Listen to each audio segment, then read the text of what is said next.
What's up, guys? Chris Kalachis, Keller Williams, St. Pete here. Kind of wanted to do a part two on moving from California to Florida, and kind of the reasons behind that. Um, I mentioned in the last video that there was a homeless situation kind of in my neighborhood. Um, like to kind of expand on that more because California's got a ton of problems. Not only with real estate and housing shortages and all this stuff, but unfortunately, what they've kind of come into is they're importing people that are destitute, people that need a ton of help, people that have drug problems, and that there's a myriad of factors why, but um, they have decriminalized drug possession in California largely, in most counties, and they've decriminalized street camping in most places as well. Um, so yeah, we're seeing this crazy situation, and it ends up, uh, you know, rearing itself as this, COVID happens, and they start renting out hotels to get people inside them, and then they start buying property in neighborhoods to convert into quasi shelters, because the one that happened in our neighborhood wasn't a shelter. It was basically a rentable apartments for homeless. And when I say rentable, that's in quotations, because they weren't required to pay any money for those, so they're giving them for free, but they did receive full rights as California renters under the law, which is a crazy situation too. You maybe want to, you could look this up, 1251 South Eliseo. That project is run by Project Homekey, and it's gotten more controversial after I left, because I think the parents got crazy and started actually calling out people.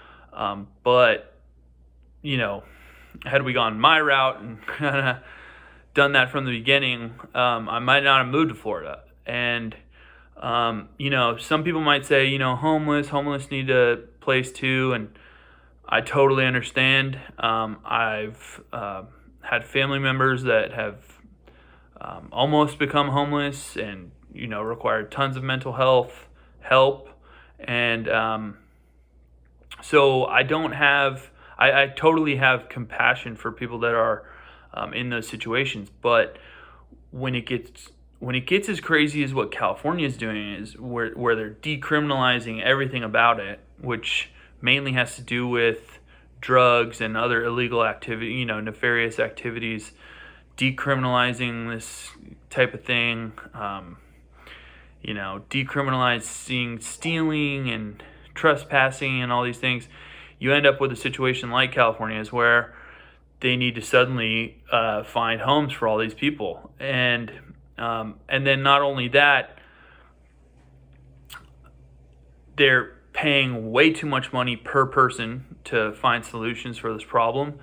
And then on top of that, and what we found out in our neighborhood, which is just the craziest fact of all, was that any of these people who are given a place to stay for free, who get their tenants' rights as a tenant in California, even though they're not paying any rent, meaning that they would have to be evicted through the due process route through the courts. It's the only way you could evict these people.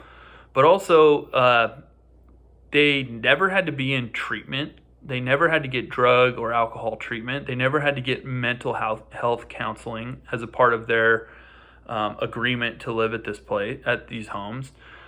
And then not only that, but they could be sex offenders and still live there. And we're talking, my neighborhood had probably 50 kids that, they're mainly condos and apartments in this one little neighborhood that I lived in. But 50 kids riding their scooters and skateboards and bicycles to school every morning.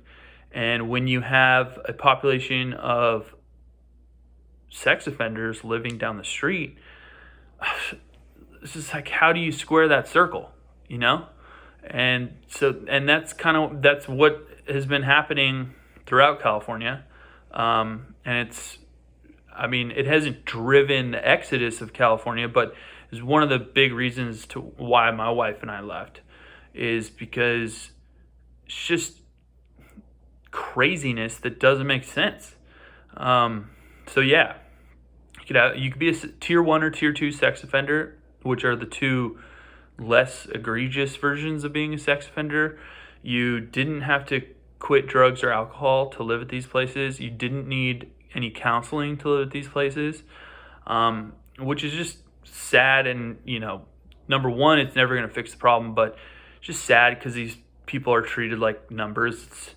They want these people to just go away and live at this place and not cause problems, and that's just not going to be the way to solve the homeless crisis. And I think ultimately it starts with fathers being present in the home and cleaning up our society along those lines. Mental health counseling, fathers in the home. I heard a statistic today that the United States is the number 1 leader in fatherless homes, so of all countries in the world. So yeah, it's just a thought that I want to put out there, kind of building on what I talked about last week, kind of the reasons why we left California, and yeah, just put that out there. Send it to your friends. These are things that can't be repeated in other states like Florida. I pray to God that they're not repeated. And so far, they don't look like they're going to be repeated.